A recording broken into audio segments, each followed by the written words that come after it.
Hello friends, Sumit Chauhan this side. स्वागत है आपका आपके अपने चैनल सोच में। दोस्तों, आज मेरे साथ सूरज जी हैं बिलासपुर छत्तीसगढ़ से एंड पूरन जी हैं कलहंडी उड़ीसा से। तो पूरन जी कुछ क्वेश्चन पूछना चाहते हैं, आज हम उसको यहाँ पे डिस्कस करेंगे। सर, मेरा क्वेश्चन यही है कि सर कि आजकल जो हम देख रहे हैं कि गवर्नमेंट का, हम बहुत सारे लड़के लोग बोल रहे हैं कि गवर्नमेंट जॉब नहीं दे रही, और हमारी गवर्नमेंट से आज ये मतलब जानना चाहिए कि गवर्नमेंट किस सेक्टर से हमको जॉब दे सकती है, क्योंकि आजकल की जो कटौती हो रही है डिफरेंस फील्ड से आपके, तो क्या हमारे लिए आगे जाके नेटवर्क मार्केटिंग एक बेटर चूज है कि हम जाके डायरेक्ट सेलिंग को प्रमोट करके हम ज़्यादा से ज़्यादा हम जॉब क्रिएट कर सकते हैं इस सेक्टर में।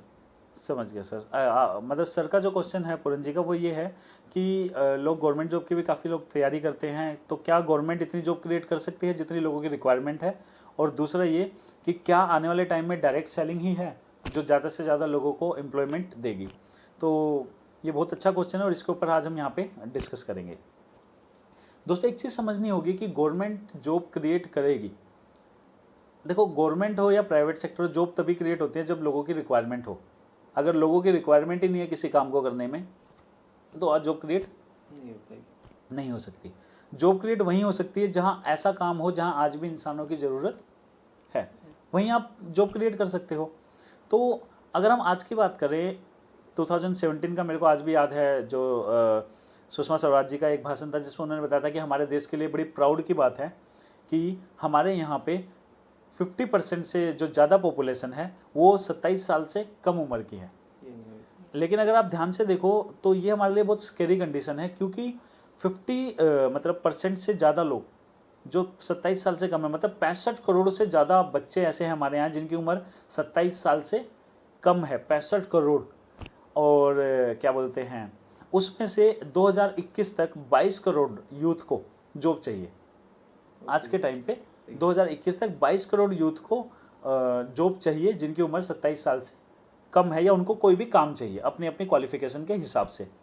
लेकिन अगर हम गवर्नमेंट का भी देखते हैं तो जो गवर्नमेंट बोलती है वो क्या बोलती है कि 2021 तक 4 करोड़ जॉब क्रिएट कर देगी। बट क्या आपको लगता है कि 4 करोड़ गवर्नमेंट बोल रही है तो कर देगी क्रिएट? नहीं कर पाएगी, क्योंकि जो गवर्नमेंट भी कहाँ से कर देगी, क्योंकि गवर्नमेंट का आप सिनेरियो समझो।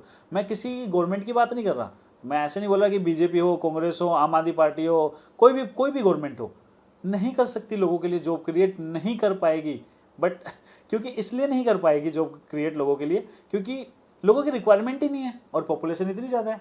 आ रहे हैं लोग 22 करोड़। मैं कहता हूँ गवर्नमेंट ने जो 4 करोड़ बोला वो भी क्रिएट कर दिया, तब भी गवर्नमेंट भी नहीं बोल रही है 18 करोड़ के लिए, तो बाकी 18 करोड़ का क्या होगा? क्योंकि आप खुद सोचो, हमारा मैन्युफैक्चरिंग सेक्टर, उसकी क्या कंडीशन है? मैन्युफैक्चरिंग सेक्टर से जॉब्स जा रही है। ऑटोमोबाइल सेक्टर का हम देख रहे हैं, 50 लाख लोग थे टोटल जो डायरेक्टली इनडायरेक्टली जो ऑटोमोबाइल सेक्टर में जॉब कर रहे थे। बट उस 50 लाख में से 3.5 लाख के आसपास की जॉब खतरे में है, जा चुकी है। 6.5 लाख की कह रहे हैं और चली जाएगी आने वाले कुछ महीनों के अंदर। 10 लाख लोग की जॉब चली गई है 1 साल के अंदर या जा रही है।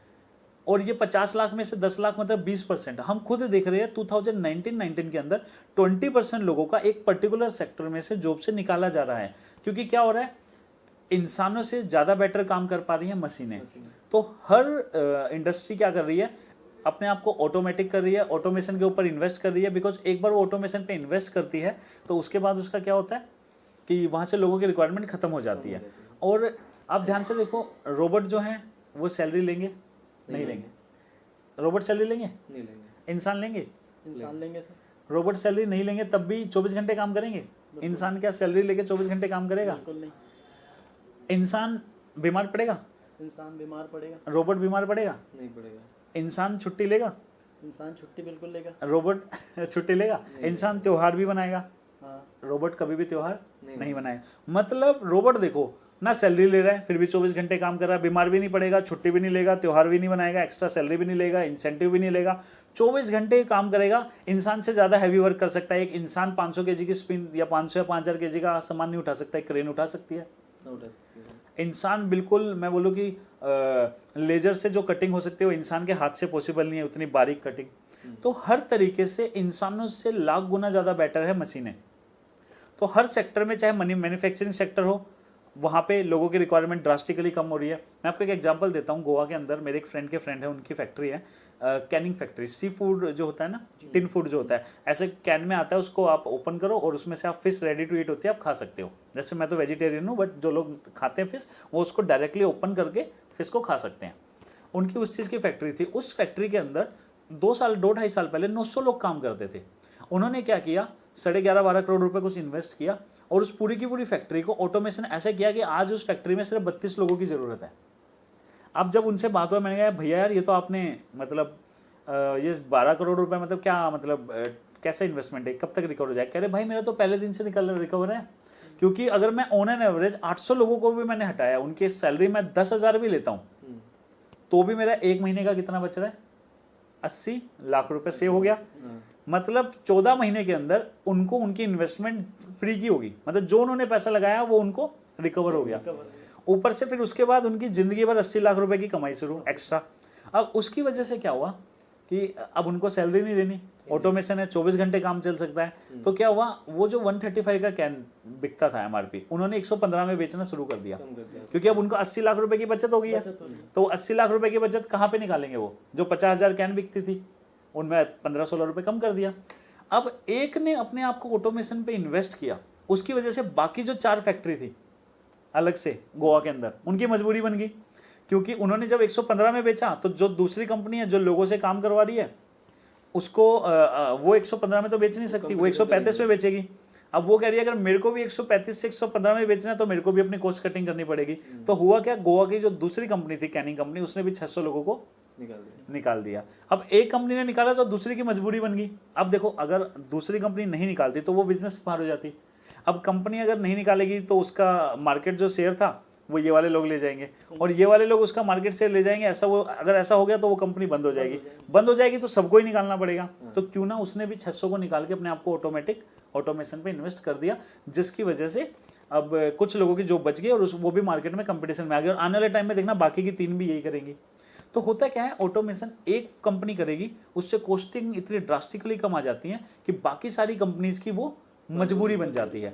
अब जब बाकी सारी कंपनीज की मजबूरी बन जाती है तो उनको भी करना पड़ता है। तो सेम मैन्युफैक्चरिंग सर्विस सेक्टर में आप देख लो, आज से 1 साल पहले, या 1 साल तो चलो मैं कम बताता हूँ, आज से 2-2.5 साल पहले ट्रेन की टिकट क्या बोलते हैं, लोग स्टेशन पे जाते थे, आज IRCTC से कर लेते हैं। मेक माई ट्रिप से आप अपनी क्या बोलते हैं फ्लाइट टिकट बुक कर लेते हो, ओयो से आप अपना होटल बुक कर लेते हो। तो जितने भी ट्रैवल एजेंट होते थे जो आपकी टिकट बुक करके जो लाखों लोग अपना घर चलाते थे, जितने आपकी ट्रेन की टिकट बुक करके, आप इवन बस के लिए आप रेड बस बुक कर लेते हो, रेड बस से बुक कर लेते हो। तो आपके जो ट्रैवल एजेंट थे जो लाखों थे, आज वो हज़ारों में रह गए हैं और कल वो एग्जिस्ट ही नहीं करेंगे, क्योंकि हर चीज़ क्या हो गई है, ऐप पे हो गई है, ऑनलाइन हो गया सारा का सारा, हर चीज़ डिजिटल होती जा रही है। तो सर्विस सेक्टर के अंदर कहाँ गए वो लोग जो पहले PCO चलाते थे, वो आज कहाँ हैं, खत्म हो गए।